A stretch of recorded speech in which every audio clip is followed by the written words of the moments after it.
Hello my dear student, फिर से आए हैं आपके सामने एक वीडियो लेके। एनसीईआरटी की कोडिंग चैप्टर नंबर 13 फिजिक्स का न्यूक्लियस चैप्टर है, नाभिक।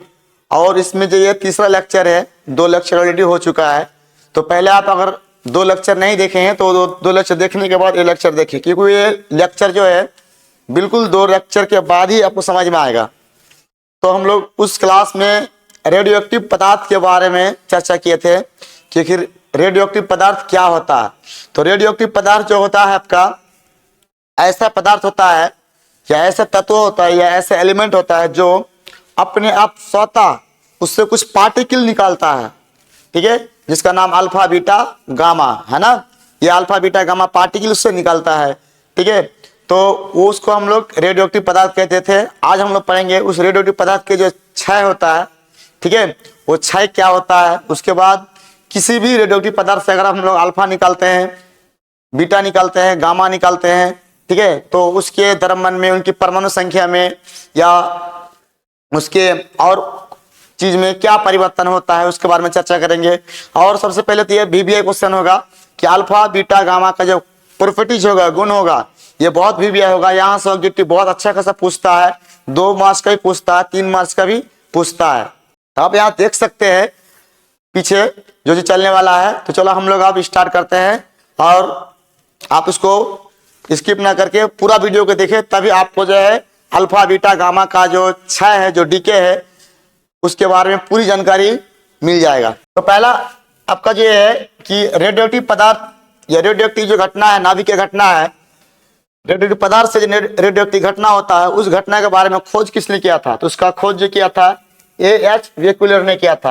AH का फुल फॉर्म होता है एंटोनिन हेनरी वेकुलर। एंटोनिन हेनरी वेकुलर ने इसका क्या किया था, खोज किया था। कितना ईस्वी में, 1896 ईस्वी में, ठीक है। तो अब ये समझते हैं कि रेडियोएक्टिव क्षय क्या होता है। रेडियोएक्टिव क्षय मतलब कमी, डीके। रेडियोएक्टिव डीके क्या होता है उसको परिभाषित करना होगा। रेडियोएक्टिव में नाभिकीय घटना के दौरान, रेडियोएक्टिव में क्या होता है कि नाभिकीय घटना होता है, नाभिकीय घटना के दौरान अल्फा बीटा गामा निकलता है। तो रेडियोएक्टिव में नाभिकीय घटना के दौरान परमाणु के नाभिक में कमी या क्षय होती है, ठीक है, कमी या क्षय होती है, जिससे रेडियोएक्टिव क्षय कहलाता है। मतलब ये शॉर्ट डेफिनेशन है, आराम से बोल सकते हैं कि अगर किसी भी नाभिक का परिघटना होता है रेडियोएक्टिव पदार्थ में या रेडियोएक्टिव में, ठीक है, तो रेडियोएक्टिव घटना होता है, रेडियोएक्टिव एक पदार्थ होता है, उससे अगर क्या निकलता है, अल्फा बीटा गामा निकलता है, तो उसके दौरान उनकी क्या होता है, उसकी परमाणु में कमी होता है, क्षय होता है, कि वहां से अल्फा पार्टिकल निकलेगा तो कुछ न कुछ द्रव्यमान निकलेगा, ठीक है। परमाणु में जो कमी होता है, क्षय होता है, तो उसी को हम लोग क्या बोलते हैं, हम लोग रेडियोएक्टिव क्षय बोलते हैं, रेडियोएक्टिव डीके बोलते हैं, ठीक है। तो रेडियोएक्टिव के दौरान, रेडियोएक्टिव क्षय के दौरान 3 पार्टिकल निकालना संभव ना होता। हो सकता है किसी में से 1 ही निकलेगा या 2 निकलेगा, हो सकता है किसी में तीनों निकलेगा, ठीक है। तो इसमें कौन कौन पार्टिकल निकलेगा, एक नाम अल्फा, एक नाम बीटा, एक नाम गामा, ये 3 पार्टिकल निकाल सकते हैं, ठीक। तो सबसे पहले हम लोग समझ सकते हैं कि ये 3 पार्टिकल क्या होता है। तो आप पिछले वीडियो में ये बता चुके थे आप लोगों को कि रेडियोएक्टिव पदार्थ जो होता है वो कौन कौन होता है। मैंने बताया था यूरेनियम है, थोरियम है, ठीक है, रेडोन है, पोलोनियम है, ये सारे रेडियोएक्टिव पदार्थ है जिसको याद करना पड़ेगा इस चीज को समझने के लिए। तो चलिए हम लोग सबसे पहले अल्फा बीटा गामा जो पार्टिकल से, ये रेडियोएक्टिव पदार्थ से निकलने वाला पार्टिकल से, ये कण है, इस कण का गुण क्या होगा इसके बारे में हम लोग समझते हैं। आप इसके स्क्रीनशॉट ले सकते हैं। चलिए ये क्वेश्चन बहुत VBI होगा, यहाँ से बहुत अच्छा खासा क्वेश्चन पूछेगा। अल्फा बीटा गामा पार्टिकल्स या कणों के गुणों के लिखे, right the properties of alpha beta and gamma, ठीक है। इनके अल्फा बीटा गामा का जो प्रॉपर्टीज होगा उसको लिखना होगा। तो पहले ये समझते हैं कि जो है अल्फा, तो अल्फा एक पॉजिटिव पार्टिकल्स है, एकदम ये सब याद करना पड़ेगा, ठीक है। अल्फा क्या है, पॉजिटिव पार्टिकल से। अल्फा के पास जो चार्ज होता है बिल्कुल क्या होता है, पॉजिटिव चार्ज होता है, ठीक। अल्फा के पास कौन सा चार्ज होता है, पॉजिटिव चार्ज होता है, ठीक है। और बात करें अगर इसका जो परमाणु जो होता है कि हीलियम के परमाणु के बराबर होता है। इसका जो परमाणु होता है, अल्फा का परमाणु जो होता है, ये हीलियम के परमाणु के बराबर होता है। आपको डायरेक्टली बोलेगा इनमें से किस पार्टिकल का परमाणु हीलियम के परमाणु के बराबर होता है, या तो ऐसे बोलेगा इनमें से किस कण का परमाणु हीलियम के परमाणु के बराबर होता है। तो ऑप्शन में वहां पे एक रहेगा जिसका नाम होगा अल्फा, या सिंबल में दिया रहेगा अल्फा। उस अल्फा में क्या करना होगा, आपको टिक मारना होगा। सही करने के लिए। ये जो आपका हीलियम है ना, तो हीलियम में जो ये चार्ज पार्टिकल होता है, हीलियम में जो द्रव्यमान होता है, हीलियम की बात करें अगर, हीलियम के जो द्रव्यमान संख्या होता है वो कितना होता है, 4 होता है। और हीलियम के जो परमाणु संख्या होता है वो कितना होता है, 2 होता है। तो ऊपर में इसलिए क्या लिखा है 4, नीचे क्या लिखा है 2। मैंने पिछले लेक्चर में यही बताया था कि कोई भी तत्व का जो परमाणु भार कहाँ होता है और परमाणु संख्या कहाँ होता है, तो परमाणु भार कहाँ पे होगा आपका, माथे पे जो ऊपर, और परमाणु संख्या कहाँ पे होगा, नीचे। मैंने एक वीडियो में इसको बहुत अच्छे से डिस्कस किया था, वो वीडियो देख सकते हैं, तभी आपको समझ में आया कि हाँ ये वाला क्या है और ये वाला क्या है। ये वाला क्या हो जाएगा आपका, ऊपर में जो है वो वाला आपका हो जाएगा परमाणु भार, और नीचे क्या हो जाएगा आपका परमाणु संख्या। यानी कि ये जो हीलियम है, आपको कोई पूछेगा हीलियम की परमाणु भार कितना होगा, तो 4, परमाणु संख्या कितना होगा 2। लेकिन हीलियम में ना पूछ के कभी कभी पूछेगा तुमको ऑब्जेक्टिव में कि अल्फा का परमाणु भार कितना होगा, तो अल्फा का परमाणु भार आपका कितना होगा, बोल सकते हो 4, और परमाणु संख्या कितना हो जाएगा, परमाणु संख्या कितना हो जाएगा 2। ठीक है, क्योंकि हीलियम का परमाणु और अल्फा पार्टिकल्स, अल्फा कण का परमाणु दोनों क्या होता है, सेम होता है। लेकिन हीलियम इसके पास जो चार्ज होता है अल्फा का पास, वो पॉजिटिव चार्ज होता है, पॉजिटिव नेचर का होता है। इसका जो रेस्ट मास है, इसका अल्फा का जो रेस्ट मास है कितना आएगा बोलो, 6.6 × 10⁻27 kg होगा। अल्फा का रेस्ट मास कितना होगा, 6.6 × 10⁻27 kg होगा। बीटा का जो है ना 9.1 × 10⁻31 kg होगा। ठीक है, अब बताइए ये आपका सबसे भारी कण होगा, ये उससे हल्का होगा, और गामा का जो होगा उसका द्रव्यमान होगा ही नहीं, वो 0 होगा। ठीक है, तो ये चीज आप लोग याद कर लेना पड़ेगा। सबसे हल्का कण क्या होगा, गामा, और अल्फा बीटा गामा में से सबसे हल्का कण कौन होगा, गामा, और सबसे भारी कण कौन होगा आपका, अल्फा। तो बोलेगा कि अल्फा बीटा गामा में से सबसे भारी कण कौन है, सबसे भारी कण कौन है, तो आपको क्या मारना होगा, अल्फा। अल्फा का द्रव्यमान इतना होता है। ठीक है, तो अल्फा का रेस्ट द्रव्यमान मास इतना होता है। ठीक है, अब यहां देख सकते हैं ये जो लाइन है क्या कह रहा है कि इसका चार्ज, किसका, इसका मतलब हीलियम का चार्ज, या तो इसमें 2 पॉजिटिव चार्ज होगा, यानी 2e होगा, या तो 2e होगा। अच्छा 2e कैसे होगा कि हीलियम में कितना आएगा, 2 चार्ज आएगा, इससे कारण वो 2e आ जाएगा, 2 पॉजिटिव चार्ज होगा। और इस e का वैल्यू, e क्या आपका एलिमेंट्री चार्ज है, एलिमेंट्री चार्ज का मान कितना होता है 1.6 × 10⁻19 कूलम। इसको गुना करने के बाद इतना मिलेगा। यानी कि हीलियम में जो चार्ज आएगा, जो इतना आएगा, यानी कि उतना ही चार्ज किस में आएगा आपका, अल्फा पार्टिकल में आएगा। तो अल्फा पार्टिकल का चार्ज कितना आ जाएगा, प्लस 3.2 × 10⁻19 कूलम हो जाएगा। ये आपका क्या हो जाएगा, अल्फा पार्टिकल का चार्ज। या तो ऐसे मिलेगा या तो आपको ऐसे मिलेगा, तो मैंने गुना करके लाया हूं। ठीक है, तो आप यहाँ पे देख सकते हैं, ये बहुत भी क्वेश्चन होगा ऑब्जेक्टिव के लिए। आप खुद देख के एक बार क्वेश्चन बैंक से मैच करवा लेना, आपको पता चल जाएगा ये तुम्हारे लिए कितना वरदान साबित हो सकता है पढ़ने के बाद। अगला इसका जो लाइन है, अगला लाइन क्या है आप देख सकते हैं यहाँ पे। अगला लाइन ये कह रहा है कि इसका जो वेग होगा, वेग स्पीड, ठीक है, 1.4 × 10⁻7 से लेकर 2.2 × 10⁻7 तक हो सकती है या होती है। ठीक है, और इसका जो वेदन क्षमता होता है सबसे न्यूनतम, इनके सबसे कम होता है। वेदन क्षमता मतलब पार करने की क्षमता, पार करने की क्षमता इसके पास क्या होता है, सबसे कम होता है। एक्चुअल में क्या होता है, जैसे एक रेडियो एक्टिव पदार्थ अगर होता है और यहाँ पे एक चार्ज प्लेट इस तरह से रखा जाता है ना, और इधर पे नेगेटिव चार्ज प्लेट रखा जाता है। ठीक, यहां से निकलेगा अल्फा, यहां से निकलेगा तो अल्फा चल जाएगा किधर, माइनस की ओर, और बीटा किधर आएगा, प्लस की ओर, और गामा जो है सीधे निकल जाएगा। गामा क्या जाए आपका, सीधे निकल जाएगा। ठीक है, ये आपका गामा, ये आपका अल्फा, ये आपका हो जाए आपका गामा। तो इस गामा के पास कोई चार्ज नहीं होता, इसका वेदन क्षमता बहुत ज्यादा होता है, ये प्रकाश की स्पीड से चलता है। वेदन क्षमता मतलब किसी को पार करना। ठीक है, वेदन क्षमता मतलब किसी को पार करना। तो इसका जो है ना वेदन क्षमता बहुत ज्यादा होता है गामा का, और सीधे निकल जाएगा। अल्फा का क्या भारी कण है, तो इसका वेदन क्षमता क्या कम होगा, एक पेपर को ही लगभग वो पार कर सकता है, ज्यादा नहीं। और बीटा भी इससे ज्यादा पावरफुल होता है, वेदन क्षमता इससे 100 गुना ज्यादा होता है, लेकिन गामा का सबसे अधिक होता है। अगर आपको ऑब्जेक्ट में पूछे कि वेदन क्षमता किसका अधिक है, अल्फा बीटा गामा का में से किसका अधिक है, तो बोलना गामा का सबसे अधिक है और सबसे कम अल्फा का है, सबसे कम अल्फा का है। ठीक है, क्या बोला कि वेदन क्षमता क्या अल्फा का सबसे न्यूनतम होता है। सबसे न्यूनतम मतलब ये 3 में से सबसे न्यूनतम, अल्फा बीटा में से सबसे न्यूनतम होता है इनका। ठीक है, तो यहां तक आप नोट कर सकते हैं, स्क्रीनशॉट ले सकते हैं। चल आगे बात करते हैं, है ना।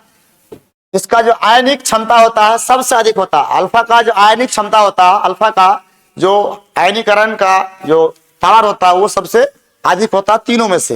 अल्फा बीटा गामा में से सबसे अधिक किसका आयनिक क्षमता होता है? अल्फा का। ठीक है, आयनिक क्षमता किस सबसे अधिक होता है? किससे? बीटा से 100 गुना अधिक, बीटा से 100 गुना अधिक। ठीक, फिर बीटा एक तो सबसे अधिक होता है लेकिन बीटा से भी अधिक होता है। कितना गुना? 100 गुना अधिक होता है।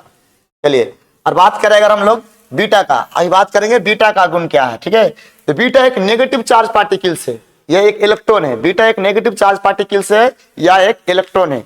तो एक इलेक्ट्रॉन का चार्ज कितना होता है आपको पता ही होगा। जब एक बीटा इलेक्ट्रॉन हो सकता है तो यहाँ पे समझ जाइएगा कि जब इलेक्ट्रॉन हो सकता है तो वहां पे जो है आपका इलेक्ट्रॉन का द्रव्यमान कितना होता है? 9.1 × 10⁻31 kg, 9.10⁻31 kg। तो जो आपका बीटा का द्रव्यमान होगा वही आपका इलेक्ट्रॉन का द्रव्यमान होगा, क्योंकि बीटा एक प्रकार का एक इलेक्ट्रॉन ही है। अच्छा, इलेक्ट्रॉन के पास कौन सा चार्ज होता है आप जानते ही ऑलरेडी। तो इलेक्ट्रॉन के पास चार्ज जो होता है वो नेगेटिव होता है, तो बीटा के पास चार्ज कौन सा आएगा? नेगेटिव ही आएगा। तो इसमें थोड़ा सा अगर कंबाइन करके, अगर थोड़ा सा क्लियरिफिकेशन करके पढ़े तो शायद आप भूलेंगे नहीं, एग्जाम हॉल में कंफ्यूजन भी होगा नहीं है। ठीक है, बीटा दैट मींस इलेक्ट्रॉन। ठीक है, तो बीटा क्या है? एक नेगेटिव चार्ज पार्टिकल है या इलेक्ट्रॉन है। मैंने लिखा ताकि इलेक्ट्रॉन लिखने से बाद आपको उसका बेसिक आइडिया मिल जाएगा इसका प्रॉपर्टीज का। ठीक है, आपको एग्जाम में दो नंबर पूछा तो 2 से 3 या 4 प्रॉपर्टी लिखना पड़ेगा। मैंने बहुत सारा लिखा हूं, 5 से 6 तक। तो अगला है आपका, इसका रेस्ट मास कितना होता है? जो इलेक्ट्रॉन का मास होगा वही आपका क्या होगा? एक बीटा पार्टिकल्स का मास होगा। इलेक्ट्रॉन का मास कितना होता है? 9.1 × 10⁻31 kg होता है। ठीक है, ये आपका इलेक्ट्रॉन का मास हो गया।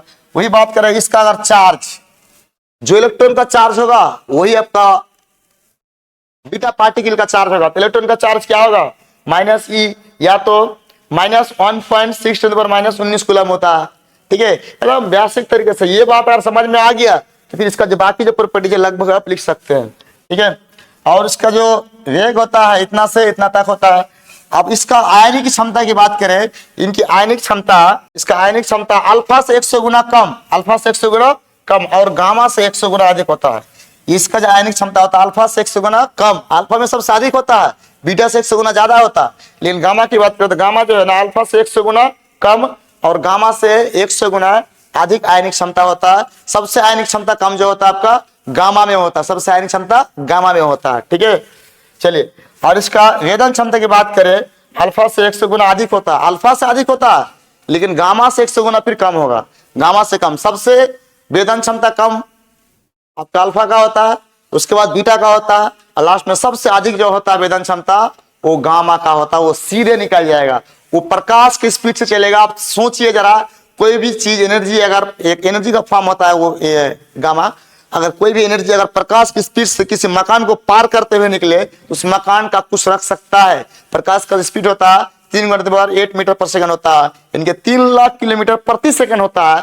तो उतना स्पीड से कोई एनर्जी अगर किसी मकान को या किसी दीवार को या कोई किसी वातावरण में प्रवेश करे तो समझ सकते हैं कि उस वातावरण का या उस इन्वायरमेंट का क्या हालत बना सकता है, ताश नश कर देगा, वो इतना भयानक होता है। इसीलिए उसमें परमाणु बम बनाने में के इस्तेमाल किया जाता है यूरेनियम से, और यूरेनियम से निकलने वाला जो सबसे गामा पार्टिकल होता है वही जानलेवा, बहुत खतरनाक होता है, बहुत दूर तक फैलता है। अगर बात करें अगर इसका वेदन क्षमता अल्फा से 100 गुना अधिक होता है लेकिन गामा से कम होता है। चलिए, इसको आप स्क्रीनशॉट ले सकते हैं या तो फिर आप इसको वीडियो को पॉज करके लिख सकते हैं। अब बात करें हम लोग किसका? गामा का। ये क्या है? गामा का सिंबल है, ये गामा लिखा है, गामा का सिंबल है। तो ये जो चीज है ना आपका फोटोग्राफी प्लेट पर क्या करता है, ये फोटोग्राफी प्लेट है, ये फोटोग्राफी प्लेट पर असर करता है। ये रेडियो एक्टिव मटेरियल है, यह अल्फा बीटा गामा जो निकालती है, तो ये फोटोग्राफी प्लेट पर क्या करता है? प्रभाव डालता है तीनों। ठीक है, सबसे पहली बात है कि तीनों फोटोग्राफी प्लेट पर प्रभाव डालता है। और ये इधर जो आपको दिख रहा होगा ये बीटा, तो बीटा किधर जा रहा है बताइएगा? ये बीटा किधर जा रहा है? प्लस की ओर जा रहा है। जब बीटा प्लस की ओर जा रहा है तो उसमें कौन सा चार्ज होगा? नेगेटिव चार्ज होगा। ठीक है, क्योंकि प्लस माइनस जो होता है चार्ज का, जो प्लस माइनस 2 नेचर होता है, वो 2 नेचर अगर समान अगर हो गया तो रिपल्सन करेगा और असमान हो गया तो अट्रैक्शन करेगा। इनके ये जो प्लस है ना, जब इसको खींच के उधर लेके गया तो वो ऑलरेडी कौन सा कण होगा? माइनस होगा। इसलिए बीटा क्या है? नेगेटिव चार्ज पार्टिकल है। और अल्फा जो है ना माइनस की ओर जब अट्रैक्ट हुआ तो इससे ये बात साबित हुआ कि अल्फा एक प्रकार का क्या है? आपका पॉजिटिव चार्ज पार्टिकल है। ठीक है, फिलहाल हम यहाँ गामा की बात करेंगे। तो गामा यहाँ एक इलेक्ट्रोमैग्नेटिक वेव से, इलेक्ट्रोमैग्नेटिक विद्युत चुम्बक का तरंग है। गामा जो है एक विद्युत चुम्बक का तरंग है और इनका स्पीड प्रकाश की स्पीड से उछलता है, ठीक है। और यह एक फोटोन की तरह, ये फोटोन के कण की तरह व्यवहार करती है, फोटोन कण की तरह व्यवहार करता है। तो फोटोन के बारे में मैंने डी ब्रोगली थ्योरी में पढ़ाया था। तो फोटोन के पास जो रेस्ट मास होता है वो आपका होता है 0। तो ये इसका भी रेस्ट मास कितना आएगा, 0 आएगा, ठीक है। इसका रेस्ट मास कितना आएगा, 0 आएगा, ठीक है। इसका चार्ज कितना आएगा, 0। क्यों चार्ज 0 है, क्योंकि ये जो है ना, ये पार्टिकल गामा की बात करें तो गामा सीधे निकल जाएगा। गामा ना ही नेगेटिव की ओर मोड़ेगा ना ही पॉजिटिव की ओर मोड़ेगा, उसके पास कोई चार्ज ही नहीं होता। जब कोई चार्ज नहीं होता तो ना नेगेटिव चार्ज उसका पड़ा पड़ेगा ना पॉजिटिव चार्ज के ऊपर पड़ेगा, सीधे पार पर कर जाएगा, ठीक है। तो उसका मास भी 0, चार्ज भी 0, किसका, गामा का, याद रखिएगा, मास भी 0, चार्ज भी 0, रेस्ट मास, ठीक। और इसका जो वेग होता है वो प्रकाश के वेग के बराबर होता है। प्रकाश का वेग क्या है, मतलब आप तो जानते हैं प्रकाश के वेग के बारे में, 3 गुना 10⁸ मीटर पर सेकेंड, या तो इसको 3 लाख किलोमीटर पर सेकेंड की बात कर सकते हैं, ठीक है। और इसका वेदन क्षमता होता सबसे अधिक होता है, मैक्सिमम होता है। मैक्सिमम जो होता है वेदन क्षमता किसका होता है, गामा का होता है, ठीक है। गामा का वेदन क्षमता सबसे अधिक होता है, कहने मतलब बहुत स्पीड चलेगा, वो बहुत दूर तक जा सकता है, बहुत दूर तक वो छेद कर सकता है, ठीक है। तो ये जो गामा है आपका, इसका जो आयनिक क्षमता होता है सबसे कम होता है, इसका आयनिक क्षमता सबसे कम, इसका आयनिक क्षमता सबसे कम, और अल्फा का क्या होगा, सबसे ज्यादा। इसका वेदन क्षमता सबसे अधिक और अल्फा का वेदन क्षमता सबसे कम होता है, ठीक है। चलिए अब हम बात करते हैं, ये वाला टॉपिक तो बहुत, अभी जो समझने वाला ये वाला टॉपिक तो बहुत VBA होगा, ये इतना VBA होगा कि आपका डायरेक्टली जो एग्जाम्पल दे रहे हैं वही वाला एग्जाम आपको क्या कर लेगा, एग्जाम में वही वाला एग्जाम्पल आपको पूछ लेगा, ठीक है। तो सबसे पहले बात हम लोग ये चीज समझते हैं कि एक छोटा सा बात समझते हैं कि मान के चलिए एक मेरे पास बॉक्स है, ठीक है, बॉक्स है, और बॉक्स में बहुत सारे सामान है, ठीक है, बहुत सारे सामान है, और उसमें कुछ नंबरिंग भी किया हुआ है, ठीक। मान लेते हैं एक इस बॉक्स के अंदर जो बहुत सारे बॉक्स में से एक बॉक्स है जिसका द्रव्यमान कितना केजी है, 4 केजी है, और उसमें नंबर लिखा हुआ 2, उसमें नंबर लिखा हुआ 2।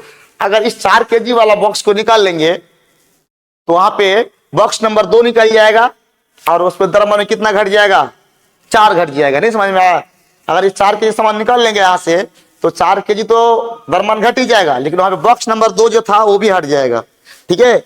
तो यहाँ पे अगर हम लोग किसी भी बात करें, किसी भी अगर हम लोग रेडियोएक्टिव पदार्थ की बात करें तो वहां से जैसे हम लोग क्या निकालेंगे, एक अल्फा पार्टिकल निकालेंगे ना, अल्फा पार्टिकल निकालेंगे ना, तो अल्फा पार्टिकल का द्रव्यमान कितना होगा, 4, और उसका परमाणु संख्या कितना हो जाएगा, 2, इनके हीलियम कण के बराबर है। तो जैसे अल्फा पार्टिकल निकालेंगे तो उस आपका जो रेडियोएक्टिव पदार्थ होगा उस रेडियोएक्टिव पदार्थ से द्रव्यमान 4 घटेगा, द्रव्यमान कितना घटेगा, 4, और परमाणु संख्या कितना घटेगा, 2। द्रव्यमान 4 घटेगा, परमाणु संख्या कितना घटेगा, 2। जैसे यहाँ पे आपको मैंने थोड़ा सा समझाया कि जैसे इसके अंदर से कोई एक सामान निकालेंगे तो उसका जितना द्रव्यमान है वो घट जाएगा, तो 4 है तो 4 घट जाएगा। तो बात करें अगर हम लोग इसमें जो लिखा हुआ, यदि किसी रेडियोएक्टिव पदार्थ से अल्फा पार्टिकल निकालता है, अल्फा पार्टिकल क्या करता है हम लोग निकालता है, तो इसके परमाणु द्रव्यमान में 4 तथा परमाणु संख्या में 2 घट जाता है, परमाणु संख्या में 2 घट जाता है। ये आपको रट्टा मारना ही पड़ेगा। किसी भी रेडियोएक्टिव पदार्थ से अगर अल्फा निकाल लेंगे हम लोग, अल्फा का निकल जाता है तो उसके दौरान आपका द्रव्यमान संख्या 4 घटेगा और परमाणु संख्या 2 घटेगा। तो यहाँ देख सकते हैं ये जो एक्स है, ठीक है, ऊपर में जो होगा वो परमाणु बाहर, इनके परमाणु द्रव्यमान संख्या, नीचे जो होगा वो परमाणु नंबर है। यहाँ से इसका नाम अल्फा है, यहाँ पे नाम क्या इसका, अल्फा है। इस अल्फा को निकाल लिए तो क्या ये जो है इसका द्रव्यमान में कितना घटेगा, द्रव्यमान ऊपर में कितना घटेगा, 4, और परमाणु संख्या कितना घटेगा, 2, क्योंकि इसी के अंदर से निकाला है। जब इसी का अंदर से निकाला है इसका जितना द्रव्यमान है वो निकल जाएगा। इसका द्रव्यमान कितना होता है, एक हीलियम के कण के बराबर होता है, तो हीलियम में द्रव्यमान संख्या 4 होता है, परमाणु संख्या कितना होता है, 2 होता है, इसलिए इसका परमाणु से कितना घट जाएगा, 4, और द्रव्यमान संख्या कितना घट जाएगा, 2। आगे बात करें यूरेनियम, इस यूरेनियम में आपका जो है परमाणु संख्या कितना है आपका 92, और परमाणु द्रव्यमान संख्या कितना है आपका 238। इसमें से अल्फा निकाल लेंगे तो वही घटना होगा, इसमें से अल्फा निकाले तो क्या होगा, इसका द्रव्यमान संख्या है इसमें से 2 घट जाएगा, जो द्रव्यमान संख्या है उसमें से 4 घट जाएगा, और जो परमाणु संख्या है उसमें से 2 घट जाएगा। तो द्रव्यमान संख्या है 238, उसमें से 4 घटा दो तो कितना हो जाएगा, 234। द्रव्यमान संख्या परमाणु संख्या आपका 92, उसमें से कितना घटा दो, 2 घटा दो, कितना आ जाएगा 2, 90। ठीक है, 2 घटने के बाद तो ये जो एक्स है, अब पूरा पीरियड टेबल में देखा जाए तो 90 परमाणु संख्या किसका है, तो थोरियम का है, थोरियम का है, इसलिए वो TH90 और ऊपर में 34 लिख सकते हैं। ठीक है, इस तरह से है ना। ये जो रेडॉन है इसकी बात करें तो इसका परमाणु द्रव्यमान कितना 222, परमाणु संख्या कितना होगा 286। जैसे यहाँ से एक अल्फा पार्टिकल निकालेंगे, अल्फा पार्टिकल निकालेंगे तो आप ये बताइए इसमें से इनकी द्रव्यमान संख्या में से 4 घटा देंगे तो क्या 218 बचेगा। इसकी जो है परमाणु संख्या है, इस परमाणु संख्या में कितना घटा देंगे, परमाणु संख्या में 2 घटा देंगे, अल्फा निकला है तो क्या हो जाएगा, इसका 86 में से 2 घटा देंगे कितना बचेगा 84। और ये आपका पोलोनियम का है। पीरियड टेबल में जो 84 लिखिएगा 84 नंबर में तो आपको पोलोनियम मिलेगा। तो ये जो सारा चीज है ये क्या है कि नाभिक के विखंडन के दौरान उसके जो नाभिक के अंदर जो क्षय होगा, डीके होगा, उसका कमी है। इसी के बारे में तो पहला हेडिंग था। ठीक है, आई होप आपको समझ में आ गया होगा कि जो हेडिंग है वो यहाँ आके थोड़ा सा कंप्लीट होता है। अब बारी आ रहा बीटा का।